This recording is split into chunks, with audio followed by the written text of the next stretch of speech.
Au lieu de baisser la tête, compte les bienfaits de Dieu.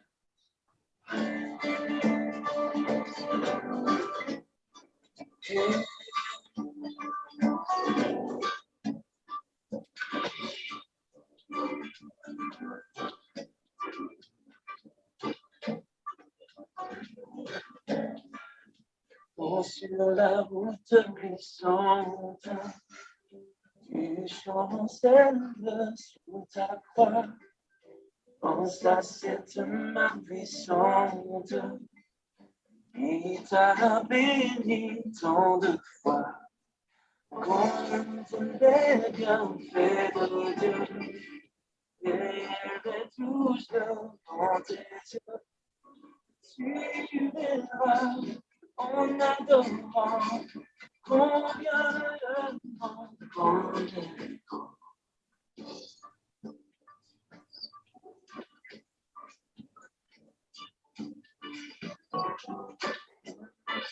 Si tu perds dans le voyage, plus d'un chéri tout trésor, pense au divin héritage, qu'il a te reste encore, contre les bienfaits de Dieu. En tes yeux, tu verras en adorant combien le monde est grand. Les bienfaits de Dieu, et tous devant tes yeux, tu verras en adorant combien le monde est grand.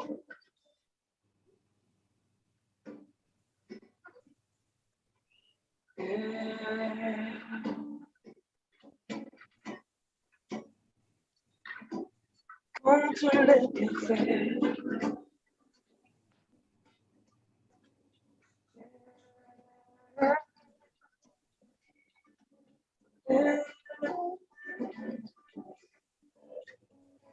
contre les bienfaits de Dieu, et les tous devant tes yeux, tu verras en adorant combien le monde est grand. Contre les bienfaits de Dieu, et tous devant tes yeux, tu verras en adorant combien le monde est grand. Oui, tu verras en adorant combien le monde est grand.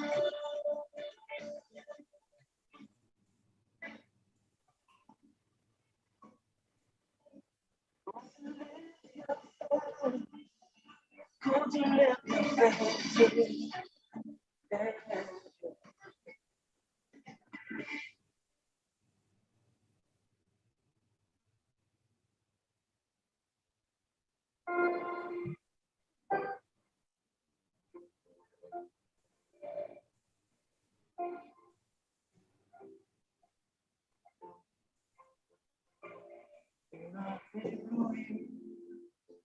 Par tes mélodies, tu m'entoures d'un chant d'amour,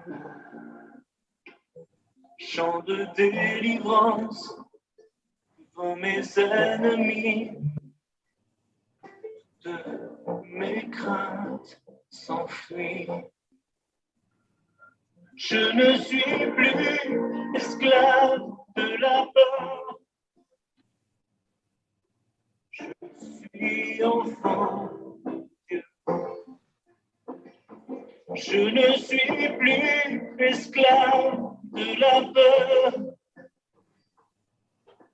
Je suis enfant de Dieu.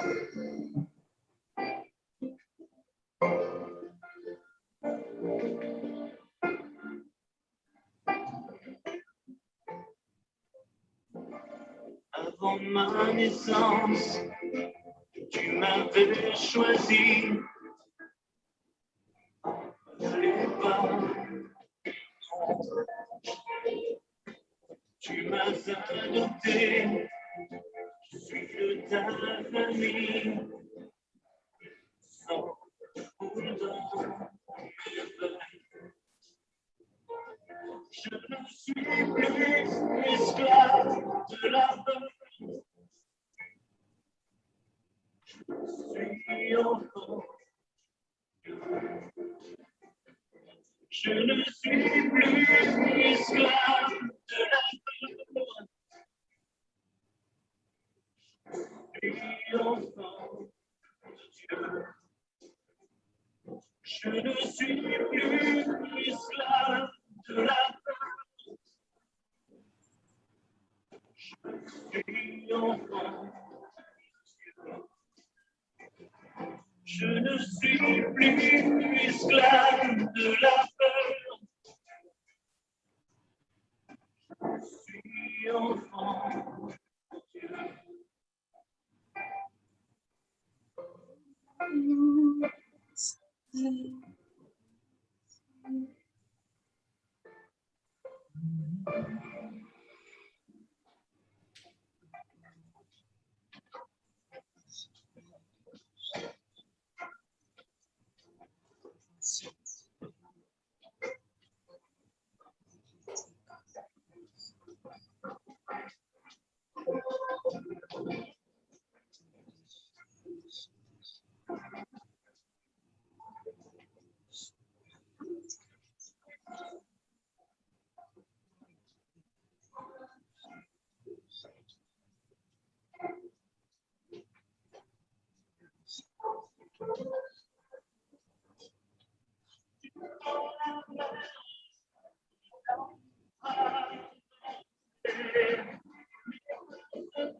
Bonsoir à vous, bonjour, ça dépend de l'instant où vous nous suivez. C'est un réel plaisir pour nous de vous accueillir encore aujourd'hui pour ce numéro 5 de Jim Stop. Eh bien, la marche, ça avance, on est déjà au 5e numéro.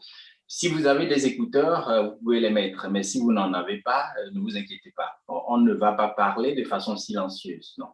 Nous allons juste parler d'un mal silencieux qui est la dépression. Eh bien, installez-vous, mais avant de commencer, nous allons prier. Prions ensemble. Père, je bénis ton nom, je te remercie pour cette opportunité. Merci à toi de nous permettre encore d'échanger, de discuter afin de bénir un frère, afin de bénir une sœur, afin de toucher le cœur d'une personne qui nous suit actuellement. Seigneur, manifeste-toi, œuvre au travers de ce que nous faisons, car nous ne sommes que des canaux. Merci, Éternel, merci, Père, car c'est dans le nom de Jésus nous avons prié. Amen. Amen. Bien, bienvenue à vous qui nous suivez.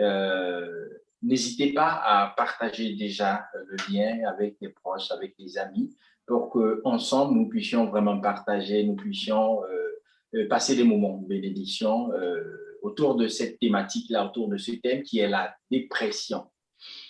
Pendant longtemps, il y a bien des personnes qui ont pensé que c'est un mythe. Alors, tout au long de cette séance, on va voir si c'est effectivement un mythe ou si c'est une réalité. Et nous avons aujourd'hui, de l'autre côté, Tata Noélie Banda, qui n'est plus à présenter, mais je vais quand même la laisser se présenter. Bonsoir, Noélie.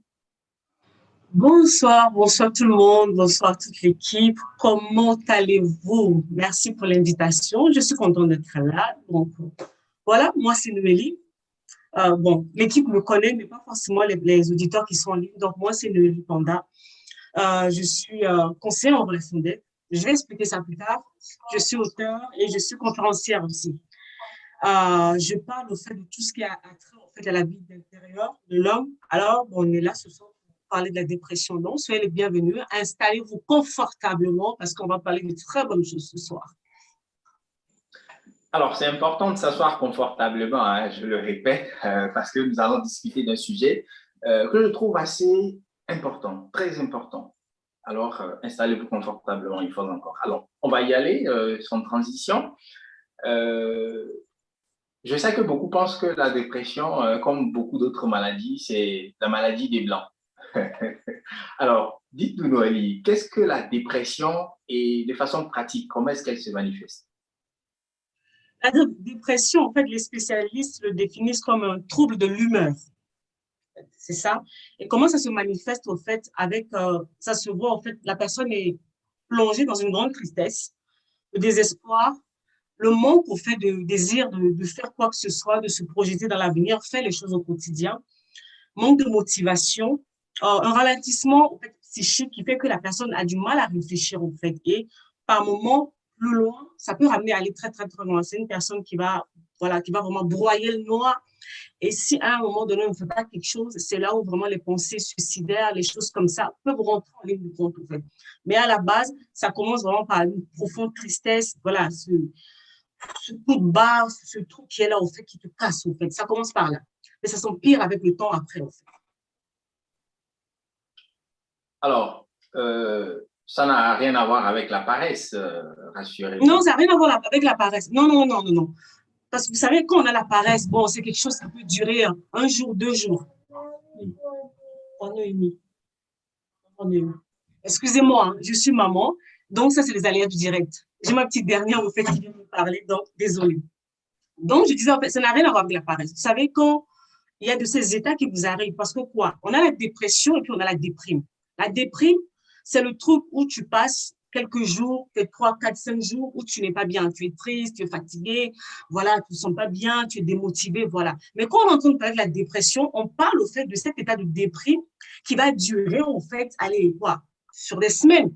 On va commencer à parler de la dépression quand tu te réveilles. Les symptômes que je viens de citer, quand tu restes dans ce genre de symptômes, à partir de 2 semaines, là, maintenant, on peut dire que non, tu as franchi le cap, tu es en pleine dépression. Parce qu'il ne faut pas mélanger la dépression et la déprime. La déprime, on parle au fait de quelque chose qui dure quelques jours. Mais quand on parle de la dépression, c'est vraiment, tu es dans cet état-là depuis des semaines et des semaines, des mois, en fait. Donc, il ne faut pas vraiment mélanger les choses. Et ça n'a rien à voir avec la paresse. Ça n'a rien à voir du tout parce que la personne est plongée dans un état où c'est comme si la personne est lessivée au fait de l'intérieur. Ça n'a rien à voir avec la paresse du tout, en fait. Alors, merci pour l'explication, hein. Pour nous qui ne comprenons pas assez vite, alors je pense que c'est assez clair maintenant. Alors, de l'étape de la déprime, quelques jours, et puis à la dépression, quand ça prend des semaines. Alors, dites-nous, il y a beaucoup qui peuvent l'amputer hein, à cette génération. On s'est dit, bah, cette génération, avec sa perversion, avec tous les problèmes qu'on ampute à cette génération. Dites-moi, est-ce que c'est seulement à cette génération-là qu'on remarque la maladie ou bien ça a toujours existé? La dépression a toujours existé, en fait. C'est juste que bah, maintenant, avec l'ère, avec les médias, on en parle de plus en plus. Et avant, je peux dire au fait que bon, c'était pas quelque chose qui touchait vraiment les jeunes avant. La particularité de la dépression dans ce siècle, c'est que ça touche les jeunes, en fait. Ça devient vraiment un phénomène, ça a explosé au niveau des jeunes. Sinon, avant, la dépression a toujours existé. Pourquoi? Chez les hommes politiques, on voit des hommes dépressifs. Les hommes, dans la vie générale, on voit des femmes qui accouchaient parce qu'il y a plusieurs types de dépression. On va en parler tout à l'heure, en fait. Ça a toujours existé. En fait, avant, voilà, on n'en parlait pas beaucoup, c'était un tabou, voilà, plein de trucs. Même maintenant, bah, avec l'ère des médias, avec tout ce qu'il y a, bah, on en parle de plus en plus. Et puis, les gens se rendent compte que, bah, voilà, il y a un mal-être qui est là. Et puis, on voit nos jeunes qui ne sont pas bien. Ça ne va pas, en fait. C'est parce que petit à petit, on commence à parler, en fait, mais ça a toujours existé. Toujours existé. Mais il ne faut pas qu'on nous dise que non, c'est nous, notre génération, on a ramené ça, machin, machin. Non, ça a toujours existé dans l'histoire. C'est juste que c'était trop tabou. Maintenant, de plus en plus de voix s'élèvent, et puis avec les médias qui facilitent, au fait, la communication, qui facilite les choses, on se rend compte de plus en plus, au fait. Parce que ces symptômes que je viens de vous décrire, euh, voilà, tout le monde, je ne vais pas dire tout le monde. Si vous parlez avec un ancien d'une ancienne génération, il va vous dire que non, peut-être que la personne a rencontré ça dans son parcours, en fait. Mais c'est juste que c'était minimisé, en fait. C'est tout. Alors, je voudrais savoir pourquoi est-ce qu'il y a autant de personnes de notre génération qui en souffrent aujourd'hui?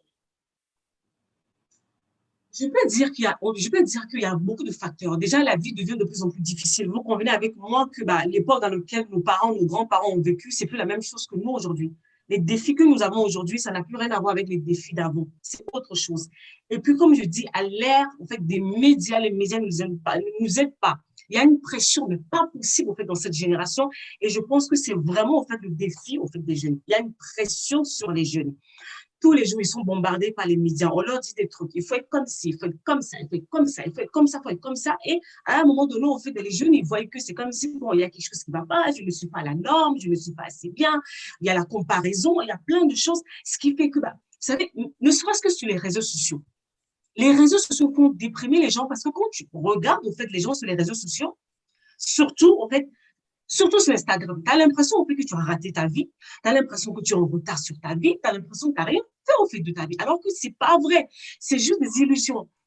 Et une personne, en fait, qui manque déjà cruellement de confiance en lui ou en elle, la personne va s'engouffrer, en fait, dans ce truc, et puis ça va très, très, très, très vite, en fait, très vite, malheureusement. Donc, c'est quoi? C'est la vie. La vie est devenue plus difficile. Les choses sont devenues de plus en plus compliquées, de plus en plus de mauvaises nouvelles. Et puis, il faut dire aussi que, je ne vais pas dire qu'on est de plus en plus fragile, au fait. Non, je ne dirais pas ça. Mais il faut l'avouer quand même que nous, notre génération, on est plus fragile que nos parents. Donc, les choses nous affectent un peu plus par rapport à nos parents, en fait. Donc, tout ça, en fait, ça, je pense que ça joue énormément. En fait, on est confronté à beaucoup plus de défis que ne Oui, l'a été nos parents en réalité. oui, oui. Je vous dis, les médias, vous savez, les médias, ce sont des bonnes choses. Mais les médias, à son revers, en fait. À son revers. Et nous, les jeunes de maintenant, on passe notre vie dans les médias. Quand je parle des médias, je parle de la télé, je parle de la radio, je parle des réseaux sociaux. On est tout le temps constamment bombardé. La société nous dit que non, peut-être tu as 20 ans, il faut que tu aies ton appartement, il faut que tu aies ta maison, il faut que tu fasses ceci. En fait, on nous met tellement des exigences qu'à un moment donné, en fait, le jeune se dit, je n'y arriverai jamais, en fait. Je n'y arriverai jamais. Donc, quand elle va voir les autres, et puis il y a cette concurrence au fait qu'on a en fait à l'intérieur de nous-mêmes. Ah, mais toi, tu n'as pas fait ci. Ah, toi, tu as fait là, tu n'as pas encore fait ça. Et moi, j'ai fait ci, moi, j'ai fait ça. Tout ça, c'est un mélange de tout, en fait. On vit dans l'illusion, on vit dans le regard des autres, ce que les autres font. En fait, le barème de notre réussite, c'est par rapport à ce que l'autre a fait. Alors que c'est pas censé être en fait ça. C'est le meilleur moyen de tomber en dépression, le fait de se comparer sa vie aux autres, au fait, à ce qu'on voit. Parce que, et faites attention, ce qu'on voit la plupart du temps, ce n'est pas forcément la vérité, en fait. C'est ça le truc. On se retrouve à se battre contre une vie virtuelle ou une C'est ça, pseudo-vie sur oui, Internet. c'est ça. Je C'est vois, je ne sais dommage. pas, le nombre de filles, elle va rentrer peut-être sur les réseaux, elle va voir une personne se marier. C'est fini, juste parce qu'elle a vu une personne se marier. Ah, moi, ma vie, je ne comprends pas, je n'avance pas, et ça va très vite. Ou elle va rencontrer une copine, une ancienne collègue, lui dit, ah, mais qu'est-ce que tu deviens dans la vie? Tu as fait quoi? C'est fini. Par moment, les gens, ils pensent que quand on parle de dépression, il suffit des grands trucs. Par moment, il suffit juste d'une parole. Et vu que la personne était déjà affaiblie à l'intérieur, il suffit juste un petit truc et puis, boum, en fait, ça y est, la brèche s'ouvre et puis les problèmes commencent. Alors, dites-moi, je suis chrétien ou je suis croyant. Est-ce que la dépression, moi, est-ce que je peux passer par la dépression ou est-ce que c'est seulement réservé aux non-croyants? La dépression ne fait pas ne trie pas. Ne trie pas, donc, que tu sois chrétien ou pas chrétien, que tu sois, je ne sais pas moi, comment je peux dire ça, euh, de sexe masculin, féminin, que tu sois riche ou pauvre. La dépression, c'est une maladie. Au fait, il faut qu'on revienne à la base du truc. La dépression, c'est une maladie de l'âme. Et quand vous êtes malade, la dernière fois, je ne sais pas comme vous, on a eu un grand homme en Côte d'Ivoire qui est parti il n'y a pas longtemps. J'ai vu ce monsieur, financièrement parlant, il avait en fait la capacité de pouvoir se payer les soins pour aller mieux. Malgré en fait toute sa fortune, il n'a pu rien faire. Il est parti. Quand une maladie te tombe dessus, la maladie ne voit pas que ah non, toi tu es trop riche, ah toi tu pries, ah toi tu es ceci. Non, ça n'a rien à voir. Et c'est l'une des choses au fait que je déplore, qu'on dise au fait aux enfants de Dieu que non, parce que tu pries, parce que tu vas à l'église, parce que tu ne peux pas en fait rencontrer la dépression en fait, sur ta route. Donc, la dépression, c'est pas quelque chose au fait que tu programmes en fait. C'est pas une chose que tu t'assures et tu te dis ah non, oh, j'ai envie de tomber en dépression. Non, c'est quelque chose qui te tombe dessus. C'est comme tu es au travail ou je ne sais pas quoi et puis d'un coup tu as des migraines qui te prennent. C'est un truc comme ça en fait.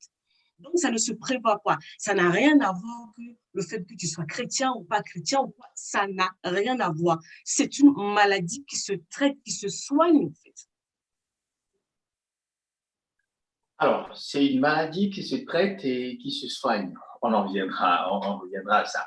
Mais vous qui me suivez, eh bien, merci à vous de rester connectés. N'oubliez pas de partager le lien avec ceux qui sont autour de vous. Nous sommes dans le numéro 5 de James Talk de cette saison et nous parlons de la dépression, un mal silencieux. Alors, dites-nous, Noélie, quand on parcourt un peu la Bible, est-ce qu'il y a eu des personnes qui sont passées par la dépression dans la Bible?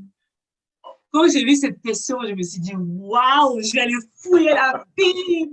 Je savais déjà, mais là, il fallait que je me mette à la page. Il fallait que je me mette à la page, en fait, pour me dire que, en fait, on a eu des personnes, des hommes puissants, des hommes, là, parce que ceux que j'ai répertoriés, c'était des hommes puissants qui ont marché avec Dieu, qui ont opéré avec Dieu, mais sont tombés dans la dépression. Le numéro 1, le grand Élie, qui a fait tomber le feu. Élie a fait tomber le feu. Mais quelques temps après, quand la pression de Jézabel est arrivée, Élie a dit à Dieu, si tu peux seulement me prendre. Comment une personne qui vient de faire tomber le feu du ciel peut donc se dire, non, Dieu, il faut me reprendre parce que je suis angoissée, parce que je ne suis pas bien, parce que je ne suis pas meilleure que les autres, parce que. On a eu Élie. Et pas seulement Élie. Mes notes sont là. On a eu David. Je ne sais pas pour vous, est-ce que vous prenez le temps de lire les psaumes de David? Peut-être que j'ai une approche, hein, vu que je travaille dans le domaine au fait, des émotions, je fais très attention au fait quand je lis les psaumes. Il y a un psaume de David qui m'a toujours percuté. Il y a un des psaumes de David dans lequel il dit, je dis à mon âme, compte sur le Seigneur. Quand on lit le truc, on se rend compte que non, c'était une personne qui était limite à l'agonie, en fait. La personne était sous pression, en fait. La plupart des psaumes que David a écrits, David les a écrits, en fait, alors qu'il était pourchassé. Il avait reçu l'onction pour devenir roi, mais il était pourchassé par Saul et puis il courait par-ci, par-là. Il avait peur pour sa vie. Il ne savait pas ce qui pouvait lui arriver du jour au lendemain, malgré qu'il avait la promesse de Dieu sur lui. Et ça se voit dans pratiquement tous les psaumes que David, au fait, a écrit. On va prendre, en fait, même Paul, notre grand Paul, que souvent, en fait, nous, les enfants de Dieu, on aime prendre en exemple. Quand Paul écrit ses lettres, regardez bien, en fait, dans les courriers, au fait, que Paul écrit. À un moment donné, on sent que non, Paul a été blessé au service de Dieu. Ses collaborateurs l'ont trahi, l'ont abandonné, l'ont fait des coups bas. Et ça se ressentait, en fait, dans ce qu'il écrivait, dans les courriers, dans les lettres en fait, qu'il écrivait aux églises, ça se ressentait à l'intérieur. En fait. Et quand on lit par moment la parole de Dieu, il faut savoir prendre du recul pour essayer de rentrer en fait, dans l'esprit de la chose. On a eu Jérémie, les lamentations de Jérémie. Ah, je ne sais pas pour vous si vous avez lu les lamentations, mais il n'y a que ça. En fait. Parce que, voilà, Jérémie a été appelé par Dieu. Mais la particularité de Jérémie, c'est que Jérémie, Dieu lui donnait des messages extrêmement lourds, en fait, pour aller donner au peuple. Et ce n'était pas évident, parce qu'il savait pertinemment que s'il se levait pour aller voir le peuple, on allait le battre, on allait vraiment l'emprisonner, on allait lui faire plein de choses. Donc, il était tout le temps battu, il se plaignait tout le temps auprès de Dieu. Donc, les lamentations de Jérémie, mais on voit une personne en tourmente, en fait, de l'intérieur. Et puis, je vais aller même plus loin, peut-être même pour choquer, en fait, les enfants de Dieu. Je ne dirais pas que Jésus a connu la dépression, mais Jésus a connu la déprime. Quand il commençait à partir, en fait, à Jérusalem pour aller mourir à la croix, à un moment donné, la Bible dit que non, Jésus a dit que je suis triste jusqu'à la mort. Mon âme est triste. Quand l'âme d'une personne est triste, et puis après, quand il est rentré, il est arrivé dans le jardin de Gethsémane, on a dit que il était tellement angoissé que sa sueur est devenue comme les grumeaux de sang. Joël, est-ce que tu as déjà été angoissé jusqu'à ce que ta sueur se retrouve comme un grumeau de sang? Je ne voudrais pas, hein? Donc, imaginez la pression sur laquelle, en fait, était cette personne. Pourtant, il savait qu'il devait aller à la croix. Il a marché avec Dieu. Il a fait des choses, il a fait des miracles, il a fait plein de choses. Mais, arrivé à un moment donné, la pression était trop forte. Bon, on peut dire que, dans le cas de Jésus, il s'est ressaisi assez vite. Ça n'a pas pris le temps longtemps, en fait. Mais on voit, en fait, ce truc à un moment donné, qui s'est réveillé. C'est l'âme de la personne, en fait, qui crie. Souvent, le problème se pose où? Le problème se pose où, en fait, Joël? L'amalgame, au fait, que nous, les enfants de Dieu, nous faisons, c'est qu'on n'a pas compris que la nouvelle naissance touche l'esprit. Nous sommes des êtres à trois parties. On a le corps, on a l'âme et on a l'esprit. La dépression touche d'abord l'âme. J'ai dit que c'est une maladie de l'âme, en fait. Ça démarre dans l'âme de la personne. Alors que le fait d'être enfant de Dieu, là, on est en train de parler dans le domaine de l'esprit. Mais quand ton âme est malade, à un moment donné, ça va forcément affecter, au fait, ton esprit. Quand ton âme est malade, ça va finalement affecter, au fait, ton corps. Mais quand la dépression commence, ce n'est pas dans ton esprit. Mais ça finira par toucher ton esprit, en fait. C'est ça la distinction que souvent les enfants de Dieu n'arrivent pas à comprendre. Que non, on me dit non, je suis chrétien, je crois que je ne peux pas être dépressif. Non, en fait, la dépression, ça ne touche pas d'abord ton esprit. Alors qu'au niveau de la prière, de notre vie chrétienne, de notre relation avec Dieu, c'est au niveau de l'esprit. Quand la dépression commence, c'est dans ton âme. L'âme, c'est quoi? C'est le siège de tes émotions, de tes pensées, de ta volonté, de ta décision. C'est l'âme qui te permet de vivre dans ton quotidien. Et c'est là où la dépression touche d'abord en premier. Et quand ton âme est paralysée, qu'est-ce qui va se passer? Ça va finir par paralyser en fait ton esprit, c'est-à-dire ta relation avec Dieu. Et ça va provoquer des maladies physiques dans ton corps. C'est ça le problème en fait. C'est ça. Souvent, quand on dit enfant de Dieu, oui, tu es enfant de Dieu, mais tu es au-delà d'être un esprit. Tu as une âme, tu as un corps. Et les défis qui sont liés à ton âme n'ont pas, voilà, c'est pas la même chose qu'au fait, au niveau de ton esprit. Quand tu deviens enfant de Dieu, ton esprit est régénéré. Mais ton âme doit être disciplinée. Au quotidien, en fait, tu dois apprendre soin de ton âme, en fait. Et la dépression fait partie de ces choses qui te tombent dessus. Et là, tu te rends compte que, en fait, je suis un être humain. Je suis devenu enfant de Dieu. Je ne suis pas devenu un robot. Je ne suis pas devenu un superwoman, superman. Je ne suis pas quoi. C'est faux, en fait. C'est faux. Tu es un être humain avec toutes les faiblesses, en fait, que cela comporte. L'avantage que tu as, c'est que, en tant qu'enfant de Dieu, tu as les ressources nécessaires spirituellement pour pouvoir reprendre le dessus. C'est ça, en fait, la différence.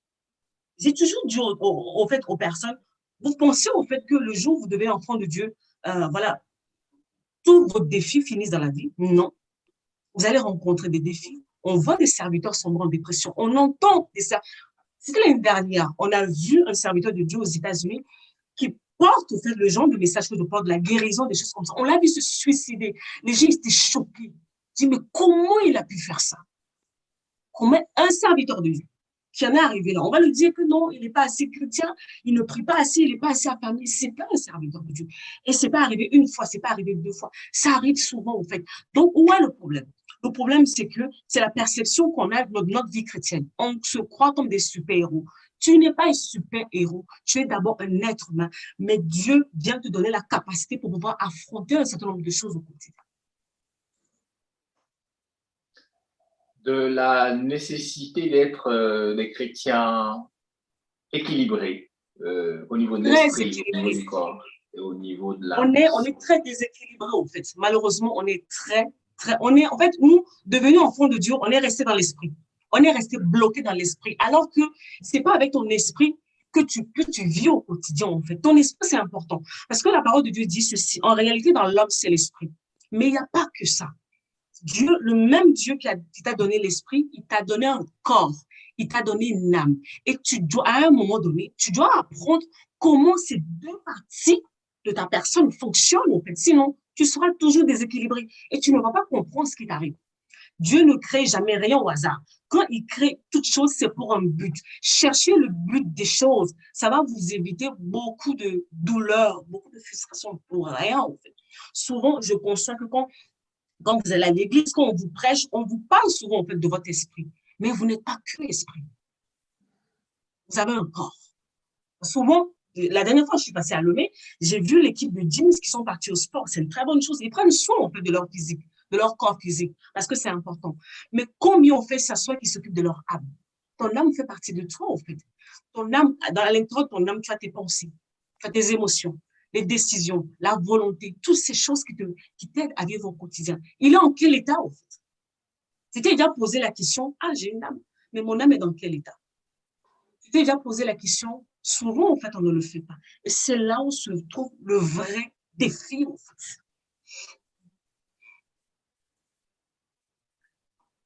Alors, on continue, hein, mais avant de répondre à la prochaine question, si vous nous suivez et que vous avez des questions vous aussi, vous avez la possibilité de les laisser en commentaire hein, sous la diffusion qui est en cours actuellement sur YouTube. Laissez la question en commentaire et on se fera un plaisir de vous répondre. Alors, dites-moi, Noélie, tu avais déjà commencé par les énumérer, mais on va aller plus en profondeur. Quelles sont les causes de la dépression? Au chômage, tu perds ton travail. C'est un choc que tu viens de recevoir. Ce n'était pas prévu. Je prends un exemple simple. Tu es jeune, tu viens de faire un projet achat pour un terrain pour construire. Tu étais en CDI. Voilà, tes projets étaient bien planifiés, les choses étaient bien structurées. Tu vas aller au travail le lendemain et puis on te dit, la boîte a fait faillite. Tout le monde au chômage. Si on ne te contrôle pas, tu coules. Un deuil, la perte d'un être cher, en fait, peut te faire couler. Un échec affectif, ça peut être une séparation, un divorce ou quoi que ce soit. La dernière fois, j'ai entendu, en fait, un jeune homme, en fait, qui est rentré dans un puits parce que, en fait, il a subi une déception. Il y a des gens qui se sont fâchés, il y a des gens qui l'ont injurié et tout. Mais ça peut arriver. Parce qu'on n'a pas tous, en fait, la même capacité de réaction devant la douleur. Il faut le comprendre. La dépression, en guillemets, pour d'autres personnes, par moment, qu'est-ce que je peux dire? Voilà, c'est un événement marquant, un événement traumatisant, un truc, un choc que tu viens de recevoir. Ça peut être même un accident. Un accident, c'est arrivé, mais ça te plonge dans un état, en fait, n'est pas possible, où il faut du temps pour pouvoir récupérer. On a la dépression postpartum. Ça, c'est souvent, ça attaque les femmes. Est-ce que vous savez que les femmes sont plus sujettes à la dépression? Beaucoup ne le savent pas. Les femmes, on est plus, en fait, on est plus disposées, en fait, à vivre ça. La plupart du temps, les femmes, quand on accouche, quelques temps après, d'accord, on va voir Noémie. On va voir Noémie, comment elle travaille. Appelle Noémie ou Jojo, s'il te plaît. Après l'accouchement, si on ne fait pas attention à la personne peut sombrer, au fait, dans une dépression postpartum. Ça existe. Ici, souvent en Europe, les changements de climat, les changements de saison, ça fait plonger au fait des personnes au fait de la dépression. On appelle ça les dépressions saisonnières. Ça arrive à des personnes comme ça. Donc, voilà le genre de choses qui peut faire plonger une personne au fait de la dépression. Et je vais aller encore plus loin.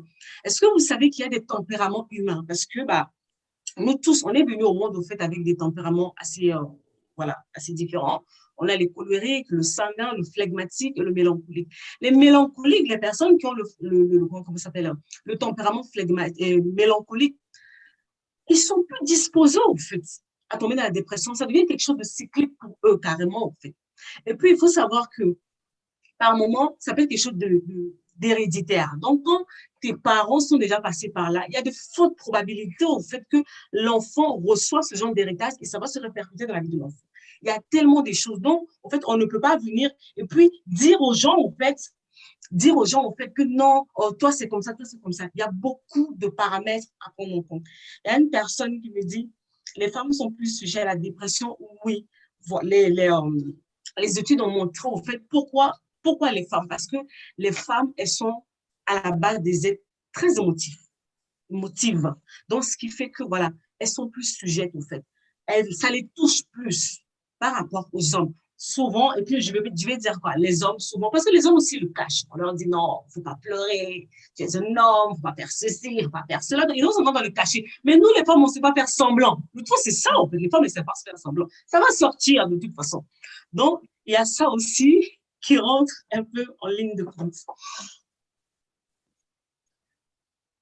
Alors, j'avoue que ça fait un peu peur, hein, parce que, alors, la première fois où j'ai mis les pieds dans une institution de droits de l'homme, on m'a dit tout le monde est un détenu en suspens, ou on a utilisé un mot comme ça. Là, comme tu le dis, je pense que tout le monde est dépressif, hein, mais juste que on ne l'a pas encore manifesté. On ne l'a pas manifesté, ou souvent, qu'est-ce qu'on fait? Souvent, c'est le déni. L'un des défis majeurs par rapport à la dépression, souvent, c'est le déni. Pourquoi? Que ce soit dans la société ou que ce soit dans l'église, on nous a toujours dit qu'il faut être fort. Il faut être fort. Tu es fort, tu es courageux, tu es puissant, tu es ceci, tu es cela, tu es cela. Donc, montrer que non, j'ai une faiblesse, non, c'est pas possible. C'est pas possible. Et puis, il y a eu tellement d'idées préconçues sur la chose que les gens, ils n'osent pas, en fait. On va me regarder de travers. On va me dire que je suis faible. On va me dire que je manque de foi. On va me dire que je suis ceci. On va me dire que je suis bizarre. Et puis, surtout dans nos communautés, surtout africaines, dès qu'on entend ce mot dépression, ah, mais toi, tu es fragile, hein. Ah, bientôt, elle va devenir fou. En fait, ça a tellement une connotation tellement négative que les gens, ils n'osent plus parler, en fait. Mais les gens rencontrent des défis au quotidien. Je suis en train de parler. Je sais qu'il y a des personnes qui vont se reconnaître dans les symptômes. Même si tu n'as pas encore connu la dépression en tant que telle, tu as déjà rencontré la déprime sur la route. Je l'ai déjà rencontré sur la route. C'est juste que maintenant, c'est une question. C'était quand? Il y a 1 an, 2 ans, où on a vu un artiste togolais qui est parti comme ça. Après, tout le monde a commencé à crier. Il était dépressif, il était dépressif. J'ai dit, mais il était dépressif. Vous le saviez, qu'est-ce qu'on a fait en fait? Les gens souffrent, les gens sont en souffrance en fait. Et puis vous savez quoi? Le pire, c'est qu'il y a des dépressions où la personne est souriante. On appelle ça la dépression souriante. La personne vous sourit, mais cette personne est au bord du gouffre en fait. Vous ne le savez pas.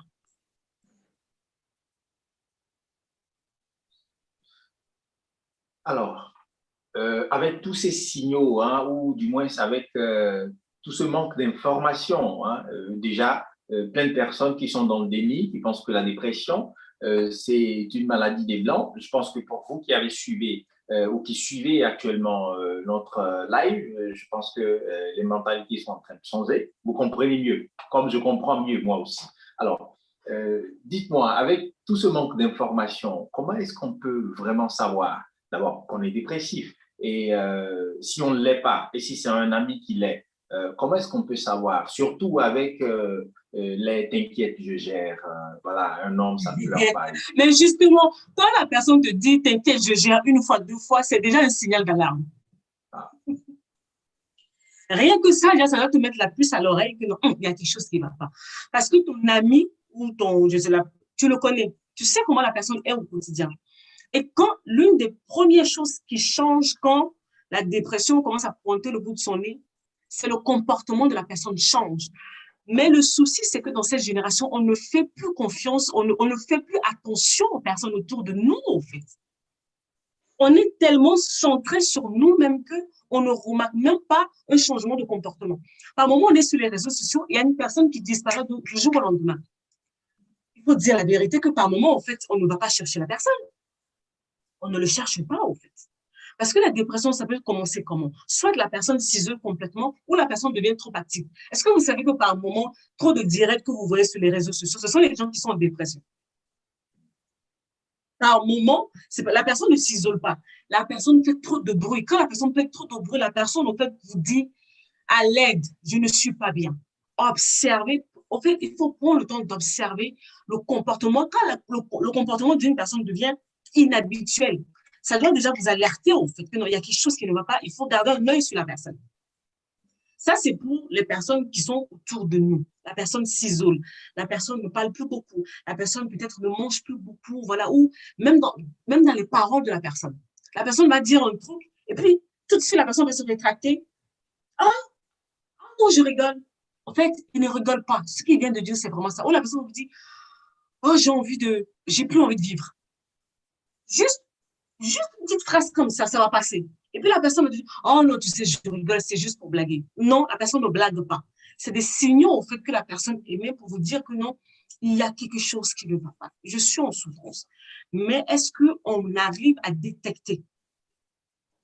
Est-ce qu'on arrive, au fait, à détecter, au fait, le comportement des gens? Parce que tout commence par le comportement, par les paroles, le fait de la personne qui est en face de nous.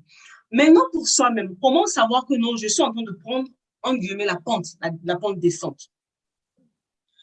Tu vas voir que tu vas être triste. Ça commence par une tristesse. Tout à l'heure, je disais, en fait, vous m'avez posé la question, c'est quoi les causes de la dépression? Je vous dis que souvent, c'est un événement marquant, un traumatisme, un choc, quelque chose qui vient d'arriver brusquement, au fait, voilà. Donc, c'est-à-dire que là, déjà, la tristesse est installée. La tristesse, c'est vraiment déjà installé. Et cette tristesse, en fait, ça vient avec les pensées que tu as. Donc, les mauvaises pensées vont commencer à venir t'harceler. Ça va venir t'harceler. Ça va s'accentuer au jour. Tu vas commencer à broyer du noir. En fait, le désespoir vient. Tu ne vois plus rien. Tu ne vois plus l'issue. Tu te dis que non, je ne sers plus à rien. À quoi ça sert d'être là? Tu es vidé. D'autres personnes, ils vont peut-être passer leur temps à dormir. Voilà. Ou soit la personne va ou carrément perdre en fait le sommeil. Ça peut rentrer dans la nourriture, ça peut donner en fait des troubles en fait alimentaires à la personne. La personne va perdre en fait confiance en elle, sa valeur. C'est voilà, même les idées qu'il a, la personne se dit à quoi ça sert? Je ne veux rien. Il n'y a plus rien en fait. C'est comme s'il y a un vide, la culpabilité, la dévalorisation de soi. Tout ça en fait, ça rend dedans l'isolement. La personne se coupe de tout le monde. Se coupe vraiment de tout le monde et le tout s'installe. Quand toi-même, tu commences à voir ce genre de truc en toi, en fait, tu le sais. Quand tu n'es pas bien, tu le sais. Souvent, c'est juste que tu fais semblant. Maintenant que tu sais que donc, quand ces symptômes sont là, ça montre qu'il y a quelque chose qui ne va pas. Il faut faire attention. Quand ça commence à dépasser une semaine, là, on n'est plus, au fait, à partir d'une semaine passée, on n'est plus dans la déprime, en fait. Tu es en train de passer un autre cap. Souvent, ça commence par la déprime. Mais quand ce n'est pas rattrapé à temps, tu bascules en fait, dans la phase 2 et tu passes à autre chose. En fait. C'est ça le truc. Et souvent, en fait, on le sait. Je le dis, je le redis. Quand on ne va pas bien, on le sait. C'est juste que les systèmes, les schémas de pensée que nous avons à l'intérieur de nous ne nous permettent pas en fait, de ressentir. En fait, on fait taire nos ressentis. De par notre éducation, de par au fait des enseignements qu'on a reçus, de par les personnes, notre environnement, on fait taire notre intérieur. Donc, la personne est mal. Il peut rigoler avec ses amis. Dès qu'il a le dos tourné, les pensées noires reviennent. La personne le sait, mais ne s'autorise pas à pouvoir ressentir ces choses, à se dire que non, en fait, franchement, là, ça ne va pas. Je ne vais pas bien. Et je reviens au même mot. On est dans le déni ou on est dans le refoulement. C'est ça le truc. Soit le déni ou le refoulement. Voilà les deux problèmes que nous avons. Parce que souvent, la personne qui n'est pas bien, la personne le sait. C'est juste que, ben, voilà, on minimise les choses, on met ça de côté, voilà, on se dit non, c'est pas grave, machin. C'est ça, on fait le truc. Alors, je pense que vous venez de faire d'une pierre deux coups. Hein. Vous avez répondu en même temps aux questions qui sont sur YouTube, là, tout de suite. Alors, je rappelle que si vous avez toujours des questions, n'hésitez pas à les balancer en commentaire. On se fera un plaisir de les répondre. Alors, en réalité, tout se trouve dans les détails. Hein. Oui. Comme je me plais, comme je me plais à le dire, ça vient de moi. Le diable se trouve à l'entrée des détails parce qu'il ne se trouve pas dans les détails. Parce que dès qu'on dépasse le diable, en réalité, tout se trouve dans les détails. En fait. Alors, je vais, on va continuer avec la question suivante. Est-ce qu'on peut éviter la dépression? Est-ce que c'est possible d'éviter la dépression avec toute la distraction du monde actuel, de notre environnement? Est-ce qu'il est possible d'éviter la dépression? Si oui, comment? Ou sinon, comment? Joël, est-ce que vous pouvez éviter la maladie? Ah. Je vous repose une autre question. Il y a des maladies, en fait, il y a des maladies que vous pouvez éviter, comme je sais pas, le cholestérol, machin, des trucs comme ça, parce que vous mangez mal ou des trucs comme ça. Mais je prends un exemple, un mot de crâne ou peut-être une fracture ou quelque chose comme ça. Est-ce que ça se prémédite de pouvoir éviter ça? Ah, c'est compliqué. C'est ça aussi, c'est pareil. Parce que quand je dis comment vous voulez, au fait, ne pas, en guillemets, comment ne jamais, en guillemets, comment se protéger de la dépression? Parce que tu ne sais pas ce que le lendemain te réserve. Je vous donne un exemple simple. L'année dernière, j'étais là, rien ne me préparait au fait à perdre ma mère. Ça m'est tombé dessus du jour au lendemain. Donc, à l'espace de 24 heures, tout a basculé. Je n'étais pas préparée à ça. Boum, c'est arrivé. Je vais faire quoi? La chose est là. Souvent, quand je travaille avec les gens, je leur dis, n'essayez pas d'éviter les choses. Posez-vous plutôt la question, au cas où ça m'arrive, qu'est-ce que je suis censée faire? Au cas où ça m'arrive, parce que la vie, cette vie dans laquelle nous sommes, il y aura toujours quelque chose, en fait. C'est pas, non, moi, ça va jamais m'arriver. Bon, si ça m'arrive, comment je suis censée réagir sur ça? Comment je suis censée, en fait, gérer ça? Je pense, hein, je parle de moi, je pense que c'est la bonne approche. Comme ça, quand ça va vous arriver, vous n'allez pas rentrer, au fait, dans la culpabilité. Pourquoi? Parce que il y a des moments, il y a des personnes qui se croient tellement forts que le jour où ça leur fracasse, ils se disent, au fait, ils commencent à culpabiliser, ils se disent, non, pas moi, quand même pas moi, c'est moi qui parle aux autres, c'est moi qui conseille les autres, c'est moi qui porte les choses, mais je ne suis pas censée de ça. Il y a maintenant cette culpabilité, cette honte qui rentre dedans. Alors que si tu reconnais que non, je suis un être humain, je suis imparfait, n'importe quoi peut arriver, il faut que je me prépare à pouvoir affronter ça. Je vous assure que l'approche change radicalement, en fait. Les personnes qui sont proches de moi, je leur dis toujours, je ne veux pas vous vendre l'image d'une personne Wonder Woman. C'est faux. J'ai des défis au quotidien, par moi, des défis terribles, en fait. Des défis terribles. Donc, je ne suis pas au top de ma forme tous les jours. C'est pas vrai. C'est pas vrai. Mais quand la chose arrive, j'ai appris, j'ai des mécanismes qui m'aident, au fait, à pouvoir surmonter les choses et de pouvoir avancer. C'est important de se préparer pour affronter voilà, la dépression au cas où cela arrive. Renseigner, ne pas se fermer à ça, au fait. Alors, je prends mon courage à deux mains et j'accepte la réalité. Je suis dépressif. Quels sont les premiers gestes que je dois adopter? Parler. Vous savez, le fait de parler c'est la thérapie par excellence. Mais quand je dis parler, je n'ai pas dit tu vas aller trouver n'importe qui, tu vas commencer à parler. Non, non, non. C'est pour ça qu'il est important dans la vie de bien entourer. Je ne te demande pas d'avoir une foule de personnes autour de toi, mais je dis toujours avoir au moins 2 à 3 personnes de confiance. Des personnes devant qui tu peux te mettre en guillemets à nu. Des personnes devant qui tu peux te mettre en guillemets à nu et qui ne vont pas te juger au fait. Parce que l'une des premières choses qui compte dans la guérison, c'est d'abord de parler. Pourquoi? Je reviens sur un exemple simple. Quand on subit un choc, Joël, supposons que vous partez au travail et puis vous perdez votre job. Vous rentrez à la maison, il y a beaucoup de pensées qui bousculent dans votre tête.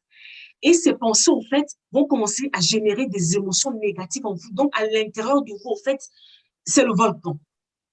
Et vous êtes agité, vous perdez le sommeil, vous perdez l'appétit, vous sombrez dans un truc, mais le découragement parce que l'avenir devient incertain, les choses deviennent floues, les choses deviennent compliquées.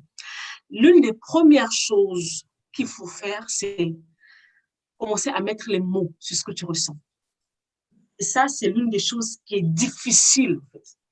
Pourquoi? Parce que nous sommes dans un monde de paraître.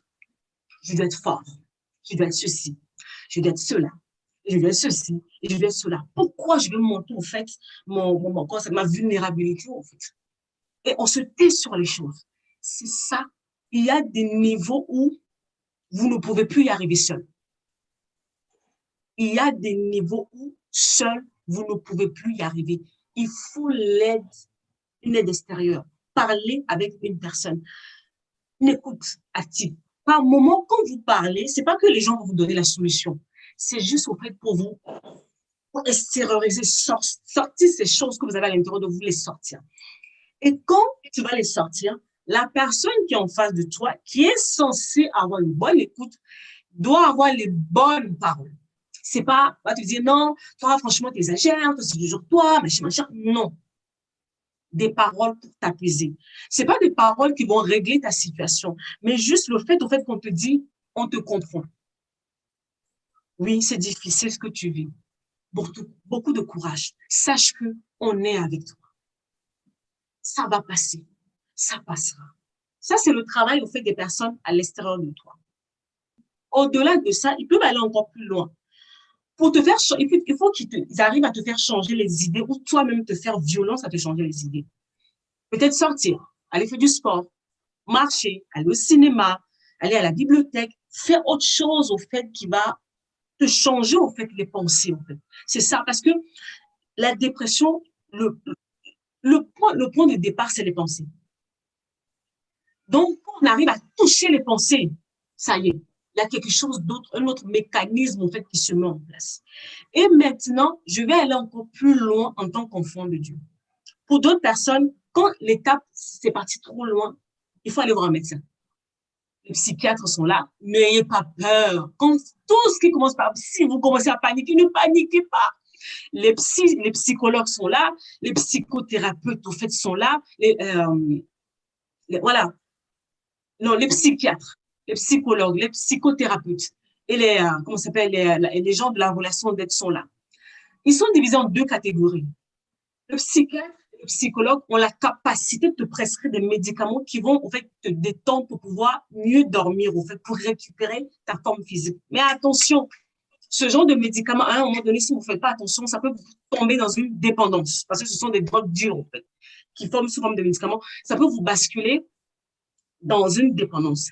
Et maintenant, on a les psychothérapeutes et les gens qui sont dans la relation d'aide, qui sont eux dans la thérapie de la parole, parce que tu dois parler, parce que tu dois évacuer.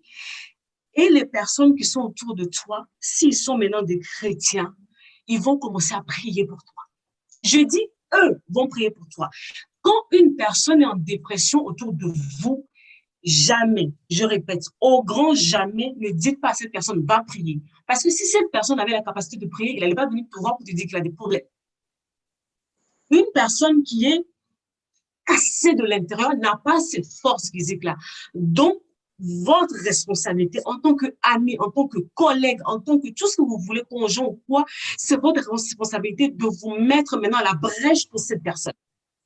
Et petit à petit, parler à cette personne sans jugement, parler à la personne et le laisser parler. Jusqu'à ce que petit à petit, la personne commence à émerger pour pouvoir, en fait, se reprendre en main. Ne demandez pas à une personne qui est déjà down d'aller prier. La personne n'a pas cette force-là, en fait.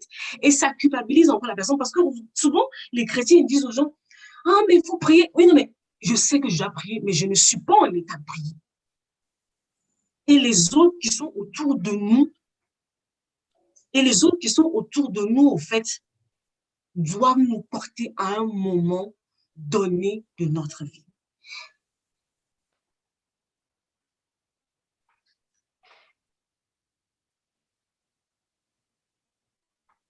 Alors, nous avons encore du temps, hein? Nous avons encore du temps pour parler, ça va encore un peu de temps. Alors, n'hésitez pas à toujours envoyer vos questions. Je sais que c'est assez clair, en tout cas pour moi, c'est clair. Mais si vous avez encore des zones d'ombre, n'hésitez pas à envoyer vos questions en commentaire hein, sur la diffusion sur YouTube. N'hésitez surtout pas à partager les liens avec votre environnement, avec vos amis. N'hésitez pas à vous abonner pour suivre, bien évidemment, les prochains numéros que nous ferons.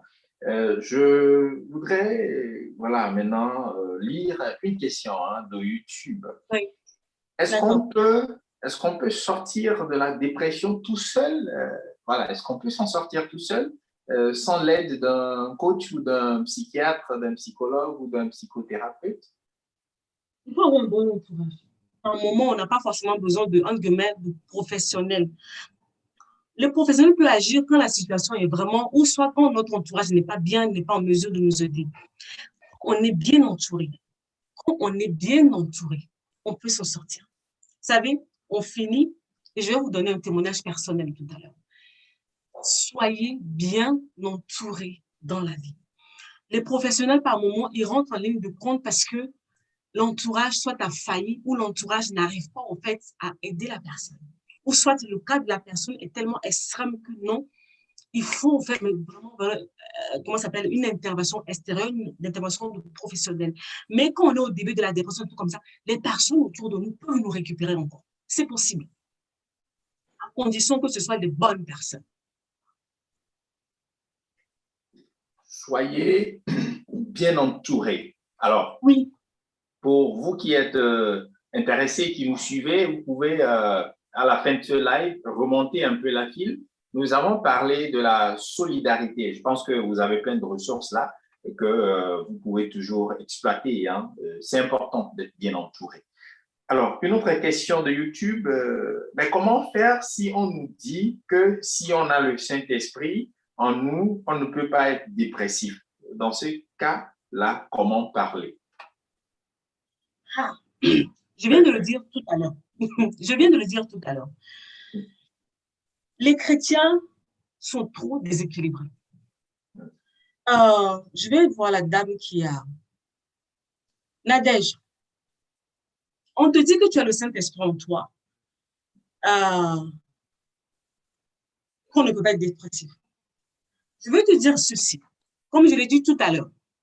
En toi, tu vois, comme tu es, il y a trois dimensions de ta personne. Il y a l'esprit. C'est là où, quand Dieu t'a créé, ton vrai toi en réalité, c'est l'esprit. Et c'est là où le Saint-Esprit vient résider quand tu deviens enfant de Dieu. Le Saint-Esprit n'est pas dépressif. Il n'a pas de problème. Quand tu deviens enfant de Dieu, tout est régénéré au niveau de ton esprit.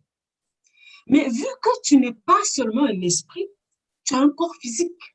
Et pas seulement un corps physique, tu as une âme. Tout à l'heure, je le disais que la dépression tire sa source dans l'âme. C'est une maladie de l'âme, la dépression. La dépression est une maladie de l'âme. Dans ton âme, en fait, Nadège, tu as tes pensées, tu as tes émotions, tu as les souvenirs, tu as la volonté, tu as la décision, tu as plein de choses dans ton âme. Et c'est là où se trouve le vrai défi, en fait. Le problème n'est pas avec le Saint-Esprit, non. Le problème, c'est au niveau de ton âme. Le défi se trouve au niveau de ton âme. Mais tu sais quoi, en fait, Nadège? À un moment donné, si ton âme est dans cet état-là, ça peut affecter maintenant ton esprit. Parce que vous savez que quand une personne sombre dans la dépression comme ça, la personne même a du mal à prier et puis ça va plus loin. Il y a une oppression en fait qui se met en place. Et puis, sans nous rendre compte petit à petit, si on ne fait pas attention, la personne peut s'éloigner de Dieu. C'est pour ça que je dis que à un moment donné, ne dites pas aux gens de prier. Il faut que l'entourage se lève pour dire que non, on refuse de perdre cette personne. Parce qu'au-delà de cette guerre au niveau de l'âme, il y a une autre bataille qui se passe au fait au niveau spirituel. C'est là où la prière entre en ligne de compte. Vous devez avoir des personnes qui se lèvent à la brèche pour vous. Mais le vrai défi commence au niveau de l'âme. Parce que c'est ton âme, au fait, qui est triste. Ce sont tes pensées qui sont négatives. Ce sont tes émotions qui sont dans un mauvais état. Ce manque de courage, de volonté, de détermination, c'est au niveau de ton âme. C'est pas au niveau de ton esprit. Parce que ton esprit est OK, en tout cas au début. Tu vois, Nadège. Donc, j'aimerais que tu aies cette conscience que tu es un être à toi, tu es tridimensionnel, en fait. Et la dépression, sa source commence au niveau de ton âme. D'abord, avant d'avoir des répercussions sur les autres parties. Nadège, est-ce que j'ai répondu à ta question? Réponds-moi, s'il te plaît. Eh bien, en attendant, peut-être que Nadège nous refasse signe si elle est satisfaite par la réponse. Une question, une autre question de YouTube. Dans une dépression jusqu'au point de suicide, que faire? En fait, comme je disais, quand on a commencé la vidéo, peut-être que la personne n'était pas là, à un moment donné, il y a un ralentissement psychique qui se fait. En fait, c'est comme si la personne et ses pensées ne suivent plus, en fait. Et la personne se dit, à quoi ça sert? C'est là où les pensées de suicide arrivent. Vous savez, au début, ça a commencé par une tristesse, par un choc. Après, ça va à la déprime. Après, ça va à la dépression. Et si à un moment donné de la dépression, si on ne se réveille pas vite pour faire ce qu'il faut, c'est là où la porte s'ouvre maintenant. On passe à la dernière étape ultime. Parce que le suicide, c'est l'étape ultime, en fait. Donc, c'est que la personne est arrivée dans la phase finale de la dépression. Donc, pour ne pas en arriver là, il faut déjà commencer dès le départ. Dès qu'il y a les signaux, il faut commencer à traiter les choses. N'attendez pas pour dire non, j'ai le temps, ouais, je gère, ça va aller, je maîtrise. Tu maîtrises rien du tout.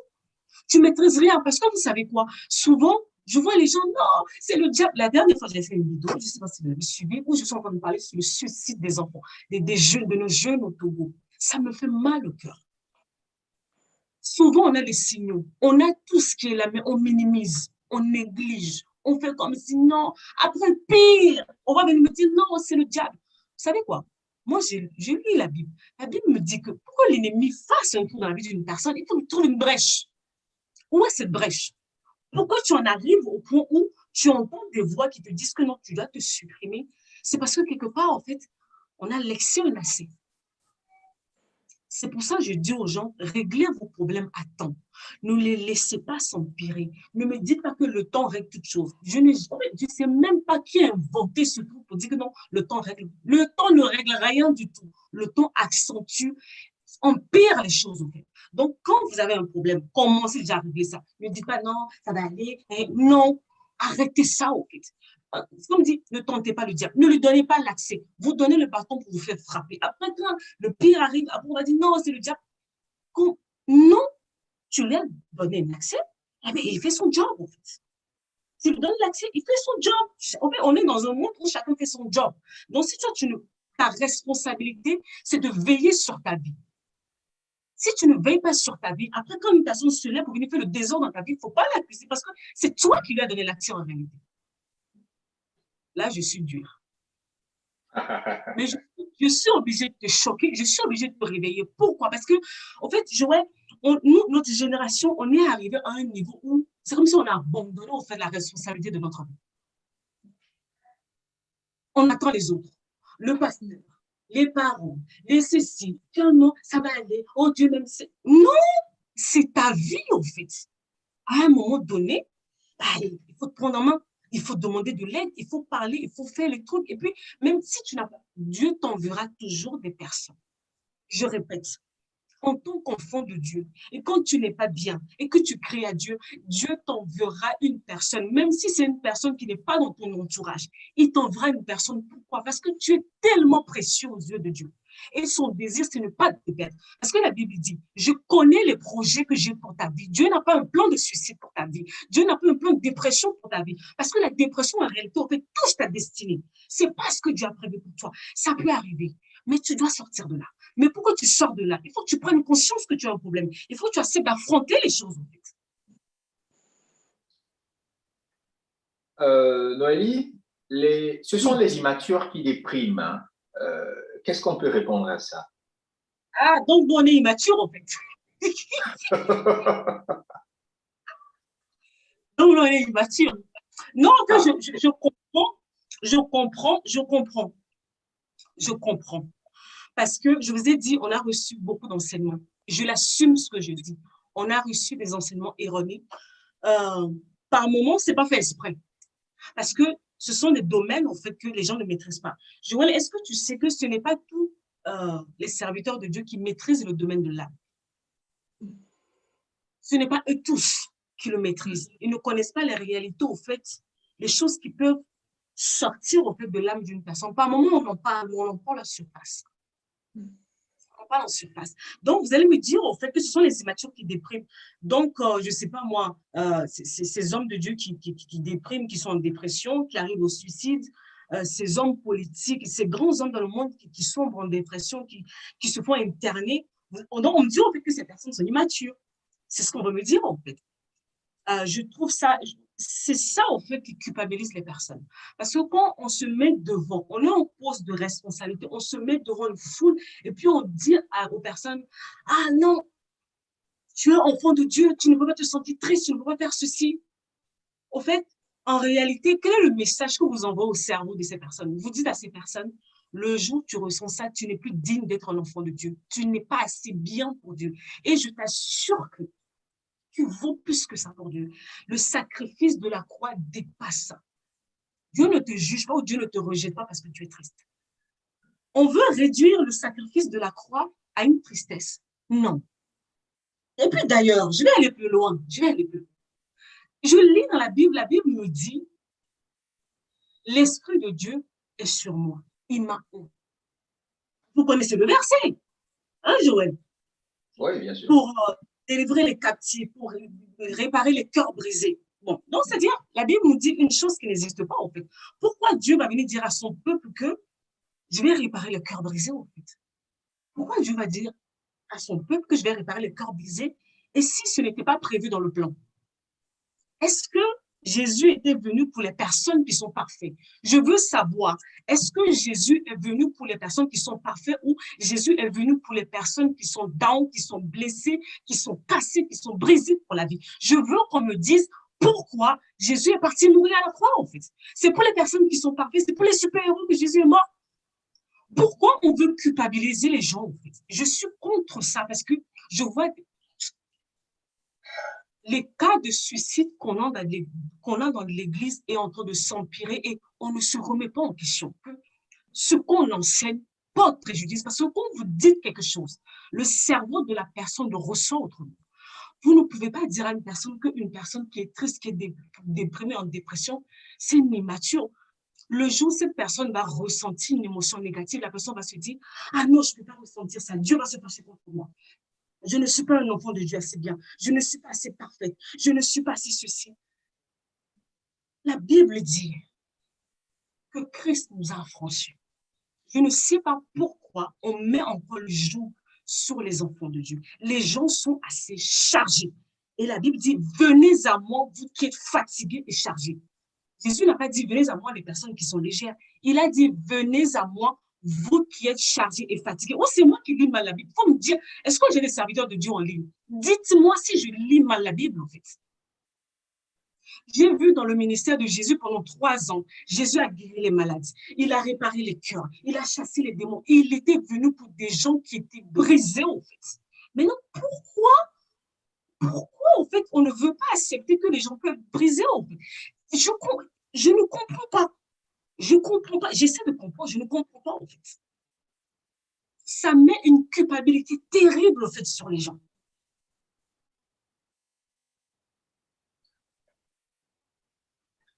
Alors, je vous l'avais dit au début, on n'est pas là pour parler de façon silencieuse, mais on est là pour parler d'un mal silencieux qui est la dépression. Je voudrais, Noélie, qu'on revienne sur voilà, cette question. Tu l'as commencé, tu l'avais développée, mais je serais intéressé si tu reviens là-dessus par rapport à comment se soigner de la dépression. Est-ce qu'il faut se rendre à l'hôpital ou comment est-ce qu'on peut procéder? La dépression, comme je dis, si vous avez un bon entourage, des personnes sur qui vous pouvez compter, des personnes en fait, devant qui vous pouvez être vraiment à nu, sans jugement, appelez-les au fait de secours. Mais si dans ce cas, il n'y a personne autour qui ne peut vous comprendre comme ça, allez voir des professionnels. allez voir des professionnels, allez voir un psychologue. Je dis, je le répète, je suis en point de Dieu. Je ne comprends pas quand les gens sont malades, ils ont, je ne sais pas moi, qu'est-ce que je peux dire? Ils ont la tension, ils ont le diabète, ils ont je ne sais pas quoi. Ils se lèvent, ils vont voir un spécialiste. Mais quand il s'agit de votre santé mentale, c'est fini, ça devient un problème. La dernière fois, on m'a agressé pour dire comment tu peux dire aux gens d'aller voir un psy? Parce que j'ai dit, mais parce que les psys, ils sont des diables. Les psys sont des démons, ce sont des médecins, en fait, ce sont des gens qui ont étudié. Mais eux, leur spécialité, en fait, ce sont des choses intérieures. Ce sont des choses qui ont attrait, en fait, à ta vie intérieure, à tes pensées, à tes émotions. C'est leur boulot, c'est leur travail. Ils ont été formés, préparés pour cela. Quand vous avez mal à la tête, vous allez chez le médecin, vous prenez des comprimés, vous prenez des traitements. Mais quand vous avez des défis intérieurs, des trucs comme ça, vous ne voulez pas aller voir le médecin. Pourquoi? Pourquoi? Parce que, quelque part, on vous a mis dans la tête que ah, ces gens-là, c'est pas bien, c'est charnel, c'est diabolique, c'est ceci, c'est un manque de foi. C'est faux. Le psychologue, le psychiatre ou le psychothérapeute, ce sont des médecins comme les autres médecins que tu vas voir en fait. Maintenant, le problème se trouve à quel niveau? En tant qu'enfant de Dieu, quand tu vas aller voir ces professionnels, par moment, ils vont te proposer un certain nombre de solutions qui ne sont pas au fait en adéquation avec ta foi. C'est ça, en guillemets, le danger que tu encours, au fait, à aller voir un professionnel. Si la personne, en fait, n'est pas un enfant de Dieu, n'est pas, voilà, n'est pas un enfant de Dieu, on va te proposer, c'est comme ici souvent, quand, quand tu vas aller voir un psychologue ou je sais pas quoi, l'une des premières choses, en fait, qu'ils proposent, surtout ici en Europe, on va te dire, oui, il faut faire de l'hypnose, il faut faire du yoga, il faut faire ceci, il faut faire cela. En tant qu'enfant de Dieu, ça ne cadre pas avec ma foi, donc je ne le ferai pas. Est-ce que vous savez que, je vous dire la vérité, la plupart du temps, quand je pars en formation, souvent, ce sont des personnes qui sont déjà parties voir les sophrologues, qui sont parties voir les psychologues, des trucs comme ça, mais à un moment donné, ils se sont rendus compte que, au fait, les solutions qu'on leur donne n'est pas en adéquation avec leur foi. Ce qui fait qu'ils reviennent vers moi, vu que moi, j'allie, au fait, les deux pour pouvoir travailler. C'est comme ça que ces personnes reviennent vers moi. Mais je ne peux pas vous interdire d'aller voir ces personnes. Pourquoi? Parce que quand il y a des moments où tu traverses des choses, et tu ne sais pas qu'est-ce qui t'arrive. Je me rappelle, il y a 2 ans, en 2019, quand j'étais passée à l'ONU pour la conférence Choisir la vie, il y a une parole qui revenait tout le temps, qui nous disait merci beaucoup parce que vous nous avez aidés à mettre les mots sur ce que l'on ressent au quotidien. L'une des choses qui va vous aider à aller mieux, c'est de comprendre ce qui vous arrive. Par moment, vous ne comprenez pas ce qui vous arrive. Et le professionnel est capable de dire que, ah, voilà ce qui t'arrive. Tu vois telle chose, c'est ça qui provoque ça en toi. C'est le diagnostic. C'est le diagnostic qui est là. Maintenant, il y a le traitement. Et le traitement, maintenant, il faut voir, est-ce que ce qu'on va te dire va être en adéquation, au fait, avec ta foi?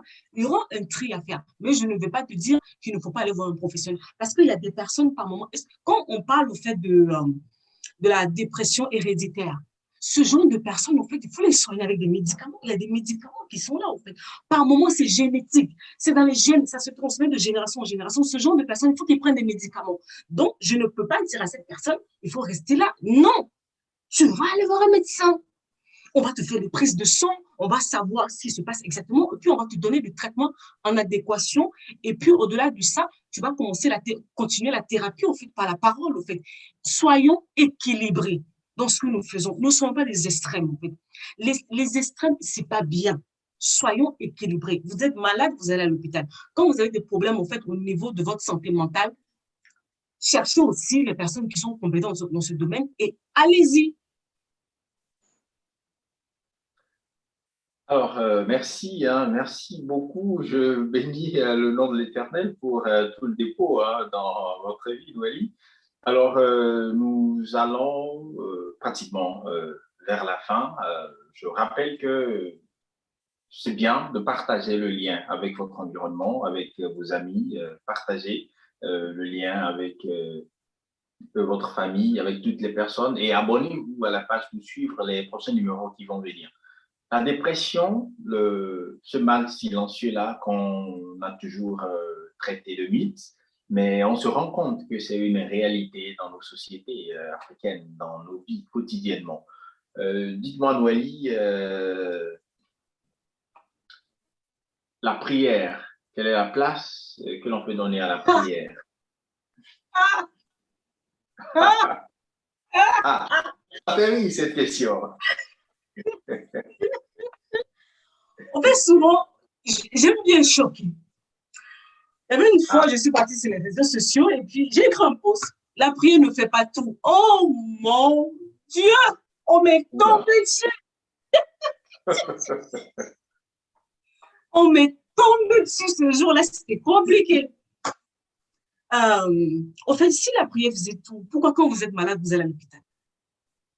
Pourquoi quand votre femme est enceinte, pourquoi vous ne vous contentez pas de prier, vous la ramenez à l'hôpital?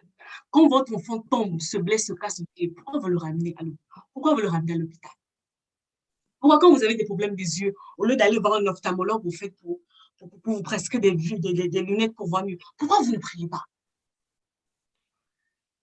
Pourquoi? Pourquoi, en fait, au lieu de se lever le matin pour aller travailler, pourquoi vous ne priez pas pour que Dieu se vienne à vos maisons? Si la prière fait tout. Pourquoi? Vous voyez par moment, en fait, comment, je dis toujours, il y a des paroles qui sont jolies. C'est joli à dire, mais en réalité, dans la pratique, ça n'a pas de sens. La prière, malheureusement, ne fait pas tout. Tu vas prier, mais tu dois l'accompagner, en fait, par des choses. Tout à l'heure, je disais, quand une personne est en dépression, la personne doit parler. Et puis maintenant, les personnes qui sont autour de lui se lèvent pour commencer à prier. La prière a sa place, mais pas que la prière. C'est ça le déséquilibre. Il y a des moments, tu cherches un travail, je reviens, tu cherches un travail, tu ne vas pas rester à la maison à prier. Tu finis de prier. Quand tu viens de prier, tu prépares ton CV, tu t'habilles bien, tu te lèves et tu vas aller postuler. C'est ça l'équilibre, en fait. Il y a dans notre vie, il y a la part de Dieu et puis il y a notre part. Je répète, dans notre vie, il y a la part de Dieu et puis il y a notre part. Et il faut savoir que quand tu vas passer ton temps à prier et que tu ne fais pas ta part, Dieu ne viendra pas le faire faire les choses à ta place. Et après, tu vas commencer à incriminer Dieu. Oh Dieu, moi-même, ma vie, c'est comment? Dieu se relève et puis se dit, tu m'attends, je ne vais pas venir le faire pour toi parce que c'est ta responsabilité. Par moment, vous passez le temps à prier pour des choses que Dieu vous a déjà donné le pouvoir de faire. C'est comme ça que vous traînez. Tout à l'heure, j'ai dit, prenez vos vies en main. Il y a des choses que Dieu ne fera pas à ta place. Tu finis de prier, tu te lèves. Tu vas poser des actions concrètes. Tu finis de prier, tu te lèves, tu vas poser des actions concrètes. Parce que quand tu vas prier, je donne un exemple simple. Supposons que tu dois aller à l'hôpital pour une opération. Avant de partir, tu vas prier pour que le Seigneur dispose toutes choses en ta faveur, pour que les choses se passent bien. C'est ça le travail de la prière. Le travail de la prière, ce n'est pas forcément au fait que tu annules ton départ à l'hôpital ou quoi que ce soit. Non, la prière, par moment, vous savez quoi? Il y a une chose que j'ai compris. Par moment, la prière, en fait, ne nous épargne pas les souffrances. Non, en fait, la prière te prépare à affronter ce qui arrive. Je répète, par moment, la prière ne t'épargne pas de la douleur. La prière te prépare à affronter ce qui va arriver parce qu'il va te falloir de la force intérieure pour pouvoir tenir devant cette adversité qui va arriver. Mais tu iras quand même, en fait. Combien de fois on n'a pas vu des personnes qui servent Dieu? Regardez un exemple simple. L'apôtre Paul, il avait une écharpe dans le corps. Il a prié plein de fois pour que Dieu lui enlève. Dieu a dit non. Là, il a prié, Dieu pouvait enlever ça. Dieu a dit non. Malgré ta prière, ça va rester là. Donc, la prière ne fait pas tout. Il y a des choses qui vont arriver, tu vas affronter, il faut bouger, il faut faire les choses, il faut avancer, il faut prendre sa vie en main, il faut devenir responsable et puis il faut avancer.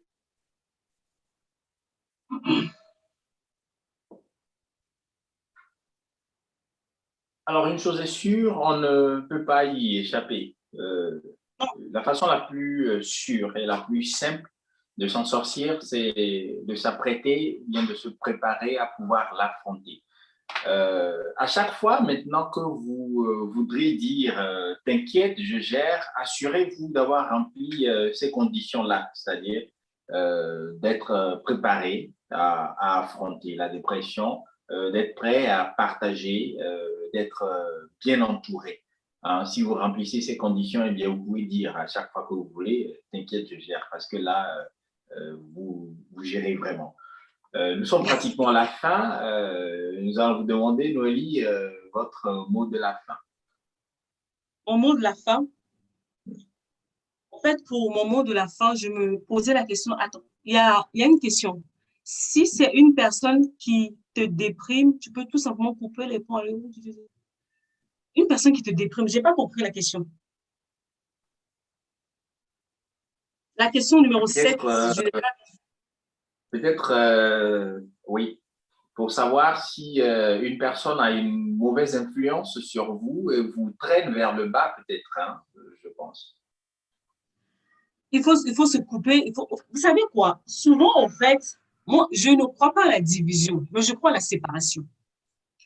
Quand je dis séparation, ça ne veut pas dire qu'on devient ennemi. C'est juste que tu me bouffes mon énergie, je ne vais pas te garder autour de moi. Mais je ne suis pas devenue ton ennemi, je ne te haïs pas, je n'ai rien contre toi. C'est juste que, voilà, tu m'épuises, quoi. Vous savez, sur le chemin de la destinée, surtout pour les personnes, en fait, qui, je pense que votre responsabilité, elle est bien placée, en fait, pour comprendre ça. Sur le chemin de la destinée, il y a des gens que tu seras amené à perdre. Il y a des gens, malgré tout l'amour que tu portes pour eux, tu vas devoir en fait t'en séparer, en fait. Tu vas devoir t'en séparer. Donc, par moment, il ne faut pas avoir peur ou honte de se séparer des gens. Ça ne veut pas dire que cette personne devient ton ennemi. Par moment, tu peux même prier pour lui, mais à distance. C'est juste que cette personne n'est plus dans ton périmètre, ton cercle est restreint, en fait. C'est tout. Vous savez, la vie vient avec des saisons. Il y a des saisons où il y a une personne qui est là. Et puis, il y a la saison de la personne est finie. Mais toi, tu luttes pour garder cette personne. Ça va devenir un problème. Ça va devenir vraiment, comment ça s'appelle, des arrêts en fait dans ta gorge. Ça va être compliqué à gérer. Donc, quand les choses ne marchent plus, libérez les gens. Libérez-les avec beaucoup d'amour, mais libérez-les.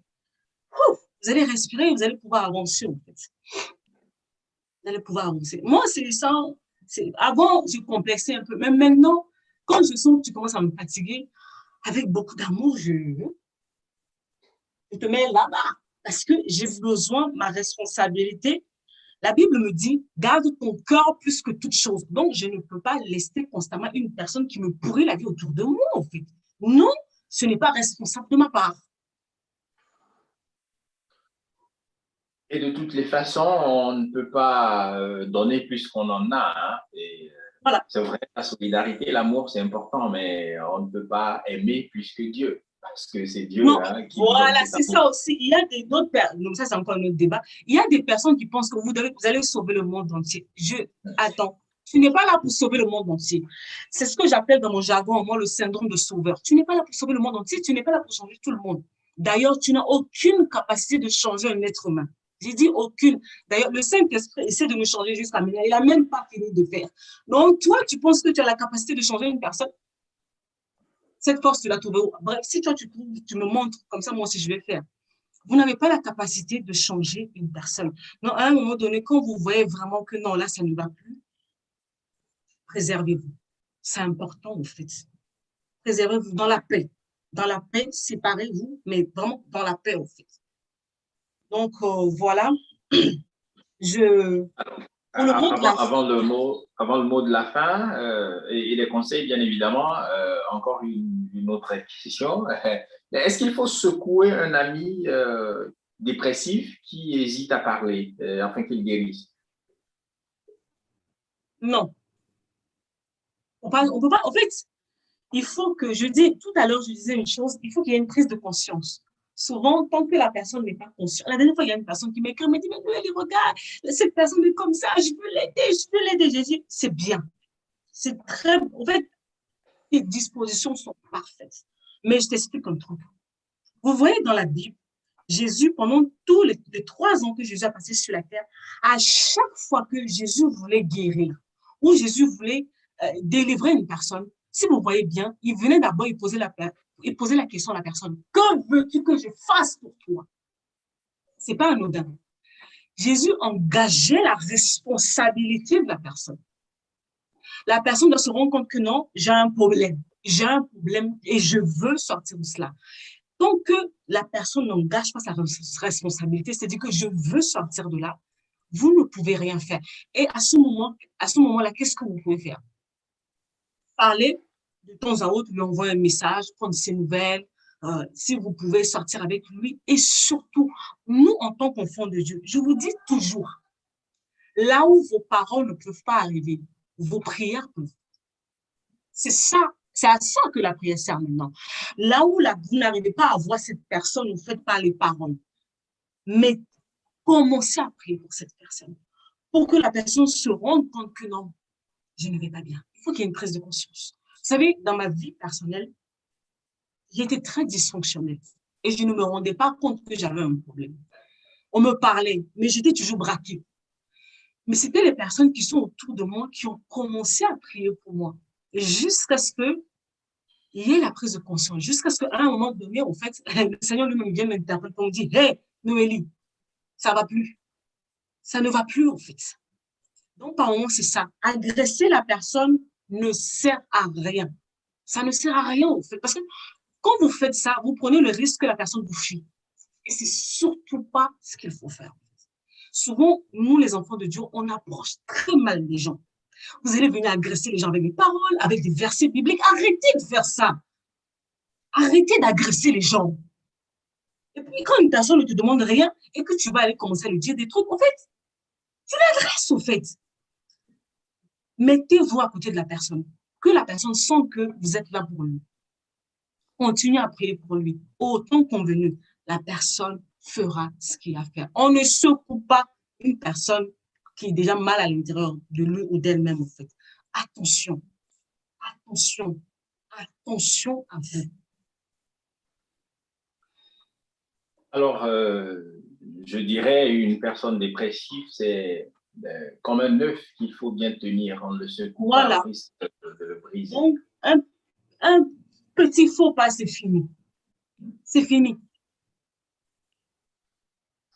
Eh bien, merci beaucoup à vous, Noélie. Merci à vous qui êtes toujours en ligne. Merci beaucoup. N'hésitez pas à la fin, si vous voulez resuivez calmement, partagez le lien, abonnez-vous pour suivre les prochains numéros. Noélie, vous nous donnerez maintenant des conseils et votre mot de fin.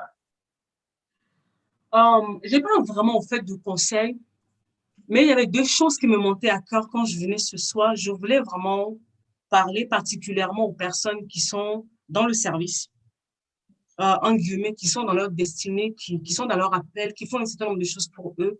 Vous devez savoir que on va pas dire qu'on est plus exposé à cela, en fait. Plus exposé à cela. Et je le dis encore, je pense que votre responsable, il doit comprendre parfaitement ce que je dis. Souvent, après une grande bataille, après une grande victoire, on est très exposé et il faut le savoir. Ça ne fait pas de vous des personnes faibles ou quoi que ce soit. Élie a fait tomber le feu. On a retrouvé le même Élie, en fait, en dépression. Donc, c'est pas une finalité. C'est pas une finalité.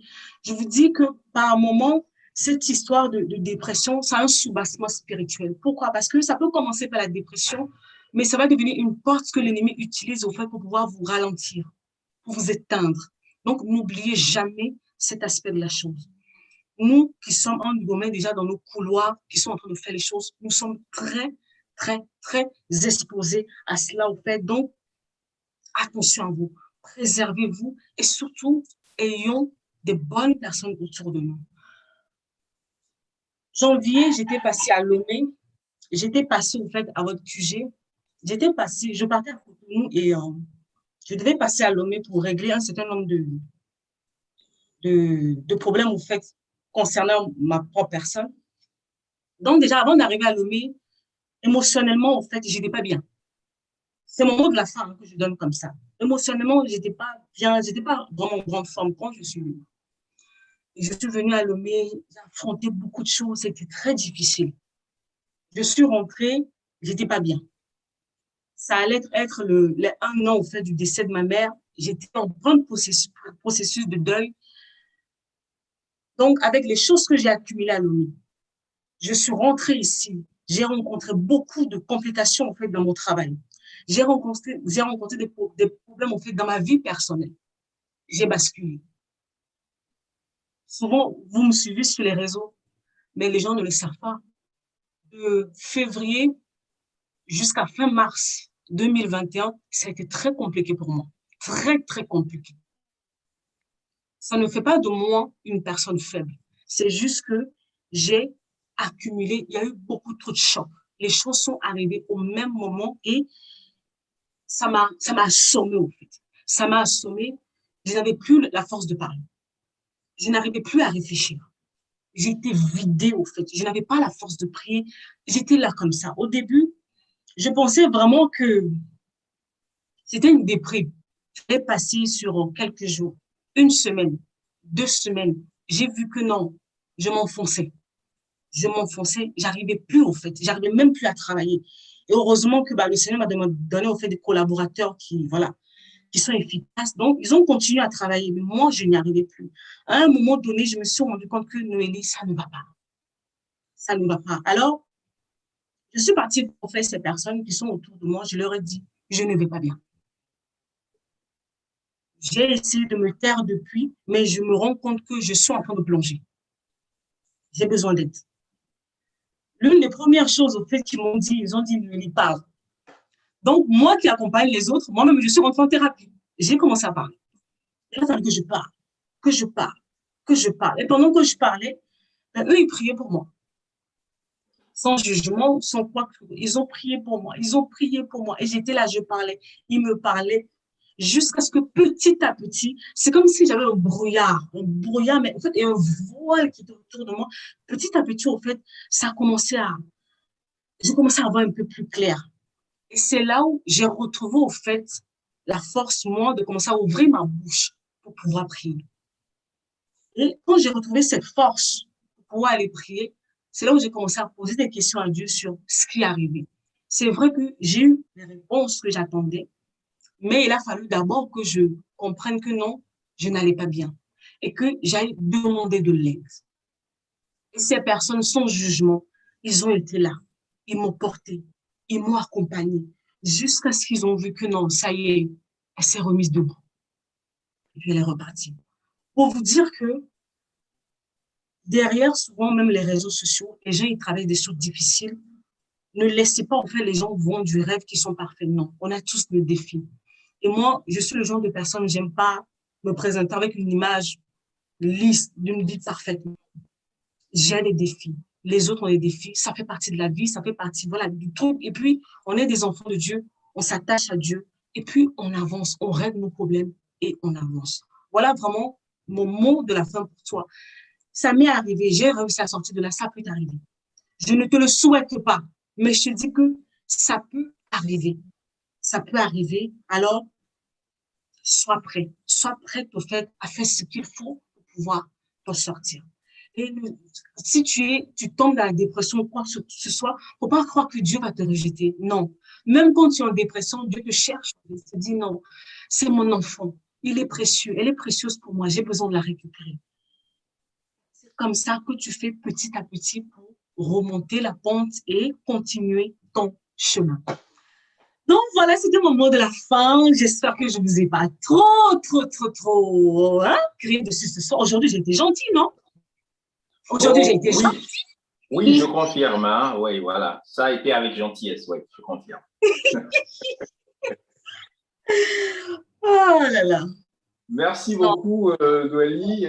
Ça a été un véritable moment de partage et de plaisir. Hein? Voilà, on a été vraiment nourris, enrichis. Que Dieu vous bénisse abondamment.